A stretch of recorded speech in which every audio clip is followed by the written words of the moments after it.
Madam Speaker, if I may be allowed, Yes. parang po siyang, if I may use a comparison, parang pong kung tayo po ay nagde-deposito sa isang bangko, nagdeposito tayo ng 100 piso, iniwan natin sa bangko yung ating 100 pesos. Habang hindi natin kailangan yung 100 pesos na yan, ini-invest ng bangko yung 100 pesos na yan. But at any point in time that we demand 100 pesos plus the interest, dapat ibibigay sa atin ng bangko yung pera natin. At any point in time that we want it, it must be available.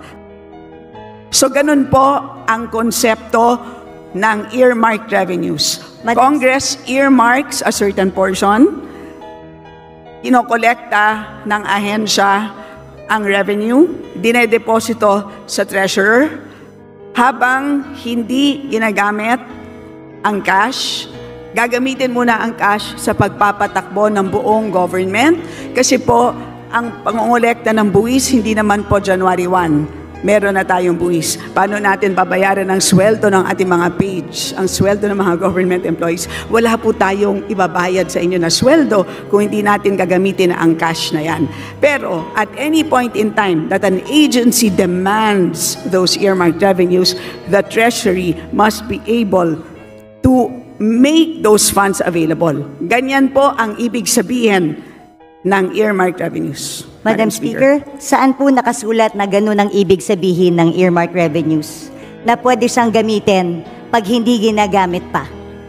Kasi malinaw naman po, earmarked accounts and funds are not, the legal basis of an earmarked revenue could be a law, a presidential decree, or international agreement. Bawat earmarked revenue may batas. At walang blanket authority doon na sinasabing pwede mo munang gamitin habang hindi ginagamit ng agency. Gusto ko lang po makahanap ng legal basis. Mula umpisa, asan po ang legal basis na sinasabing pwedeng gamitin ang pondo na in-earmark natin for another thing kasi yung cash naman hindi pa ginagamit ng ahensya. So hiramin ko muna. Paano kung hindi ko na maibalik? Paano kung hindi na tayo makautang? Hindi po ba pag regular ka na tao, ginamit mo ang pera na hindi para doon? Qualified theft na to, o kaya pwedeng technical malversation of funds if you use it for another thing. Ang tawag po dun sa libro ay Book of Accounts. So may Book of Accounts at nandun naman po maliwanag ang balanse.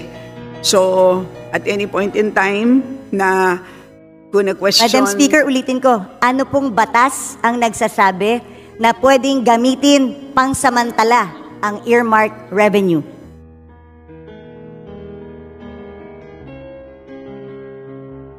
So, hindi po ginagamit ang revenue. Maliwanag po yun. Yung pera, Madam Speaker. Saan po sinasabing batas na yung cash na nakolekta ng isang collecting agency para sa isang bagay na naka-earmark?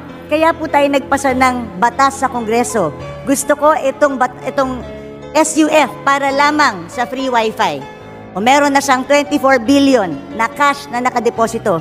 Pero sabi nga, yung cash na to nawawala na kasi ginagamit siya habang hindi pa ginagamit ng free wifi.